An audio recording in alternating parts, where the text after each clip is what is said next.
आपने देखा होगा कल बरेली के अंदर वो मौलाना भूल गया कि शासन किसका है। हमने कहा जाम नहीं होगा, कर्फ्यू भी नहीं लगेगा, लेकिन कर्फ्यू का सबक तुम्हें ऐसा सिखा देंगे कि तुम्हारी आने वाली पीढ़ी दंगा करना भूल जाएगी। Wake up to reality.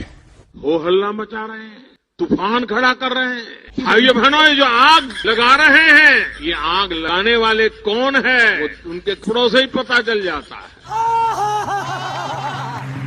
वाह क्या सीन है। तो भैया कुछ सुना, पिछले 2 दिनों में योगी आदित्यनाथ ने इतनी बार तो जय माता दी भी नहीं बोला होगा जितनी बार इन्होंने हिंदू मुस्लिम में मतभेद पैदा करने वाला भाषण दिया है।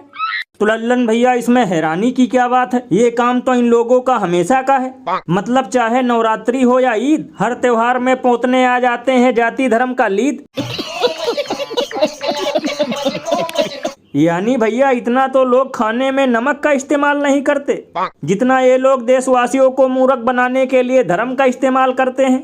बाकी चाहे विकास पैदा होते ही अस्पताल से स्वर्ग सिधार जाए, दुष्कर्म के मामले में यूपी नंबर 1 बन जाए, और चाहे चोर साइकिल नहीं पूरा का पूरा हेलीकॉप्टर ही उड़ा ले जाए, इन सब मुद्दों से कोई लेना देना नहीं। भैया इसीलिए तो लोग घनघोर बेइज्जती करते हुए ये कहते हैं कि जैसे बिन गांजा है चिलम अधूरी, वैसे बिना हिंदू मुस्लिम किए गूंगी है भाजपा पूरी। ये बड़ी अच्छी बात कही आप। वैसे भैया एक अंदर की बात बताऊं, हमारे देश की जनता ही बकलोल है, क्योंकि इनको भी बस इन्हीं सब चीजों में मजा आता है। बाकी ये नहीं देखते कि खुद की चड्ढी में कितने छेद हैं और समाज किस ओर जा रहा है। ये बिल्कुल सही कहा आपने। यहाँ शादी में दलितों को चढ़ने नहीं दी जाती घोड़ी, और अब्दुल को टाइट देखकर खुश होते हैं ये दिमाग के कोढ़ी। और अभी तो रुको, क्लाइमैक्स अभी बाकी है। देश की इतनी बड़ी पुरानी मतलब 80 साल की डेमोक्रेटिक लेगेसी में शायद ही कोई प्रधानमंत्री होगा जो पार्टी की बैठक में डायस पर से उठकर फ्रेश होने के लिए भी नहीं जाता होगा। तो भैया सुना, मोदी जी ने देश के लिए एक और योगदान दिया है, यानी पार्टी की मीटिंग बीच में छोड़कर ये कभी वॉशरूम तक नहीं गए।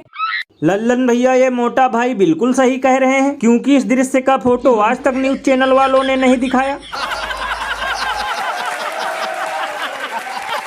लल्लन भैया पहले मुझे लगता था कि बीजेपी के सिर्फ गिने चुने नेता ही जाहिल और बकलोल हैं, लेकिन यहाँ तो पूरी पार्टी ही अखंड लेवल की ड्रामेबाज है।